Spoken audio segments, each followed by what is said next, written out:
Have you ever felt exhausted, not because you've done too much, but because you feel like you should have done more? In our modern era, we are haunted by the ghost of productivity. We wake up with a mental debt before the day even begins. You're sitting there, surrounded by tasks, yet your body feels like lead. This isn't laziness. This is a soul-deep fatigue that no amount of coffee can fix. It's the invisible pressure of our own expectations, whispering that we are falling behind a race.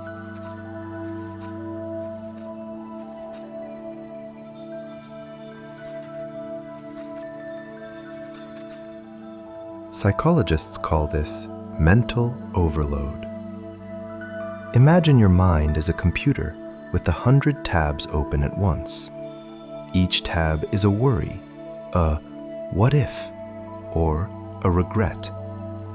Even when you're trying to relax, the fan is spinning at maximum speed. This constant background noise, this tangled knot of thoughts, refuses to shut down. You aren't just thinking, you are ruminating. You're replaying conversations from 3 years ago and worrying about problems that haven't happened yet. This is where your energy goes, into the void of overthinking. We live in a culture where busyness is worn like a badge of honor. We look at our screens and see a filtered parade of perfect lives. We see people building empires before breakfast, and we feel like we're trapped in a cage of our own inadequacy. Those likes and notifications are the bars of this digital prison. We've been conditioned to believe that if we aren't visible, if we aren't producing, we simply don't exist. We've mistaken the digital applause for actual human connection, leaving us feeling lonelier than ever. The truth is, burnout doesn't come from working 12 hours. It comes from spending those 12 hours worrying about the next 12. It's the rat race of the mind. You're running on a hamster wheel of time, chasing a future version of yourself that is finally happy and successful. But that future is a mirage. Every time you get close, it moves further away. You're sacrificing your now for a then that might never arrive.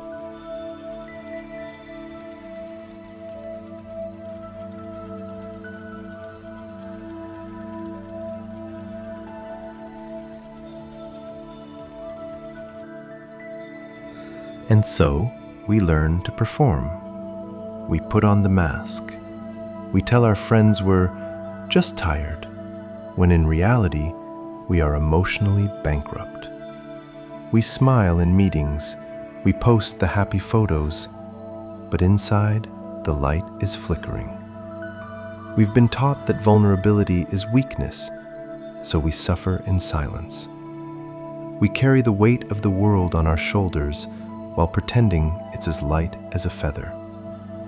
But how long can a human heart survive behind a mask?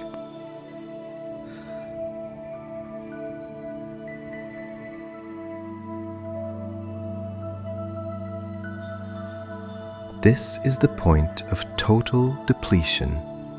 Your battery isn't just low, it's damaged. You've ignored the warning signs for so long that your body has decided to shut down for you. You find yourself staring at a wall for an hour, unable to make even the simplest decision. This is the chronic anticipation of stress. You are living in a constant state of fight or flight, but there is nothing to fight and nowhere to fly. You are just stuck.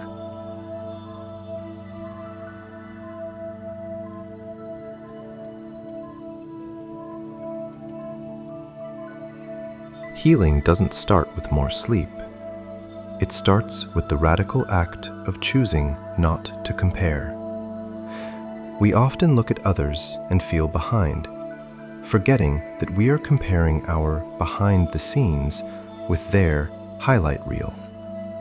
Their mountain of gold might be hollow inside. Your struggle is real, and it is valid. The moment you stop looking at their pedestal is the moment you start finding your own ground. You have to realize that your pace is the only one that matters.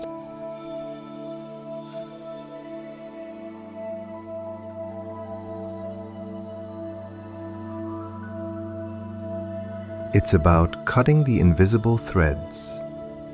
Every I should is a thread that ties your self-worth to your output. I should be richer. I should be thinner. I should be more productive.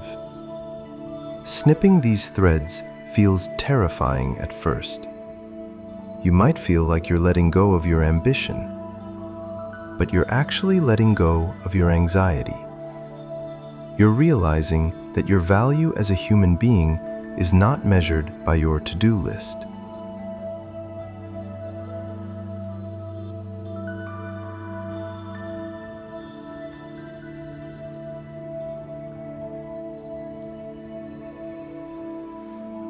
True strength isn't about how much you can carry. It's about knowing when it's time to set the burden down. It's finding that small, quiet tree in the middle of the storm. It's the permission to do nothing, to just breathe, to listen to the silence. This isn't laziness, it's active rest. It's giving your soul the space it needs to recalibrate. In this quiet place, you aren't a worker, a student, or a performer. You are just you.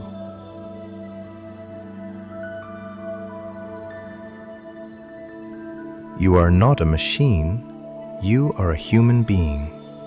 And human beings don't just need to function, they need silence to survive. The world will keep turning if you take a break. The emails can wait. The expectations can fade. Maybe it's time to stop doing and finally, after all this time, start being. Thank you for watching. Take a breath. You've earned it.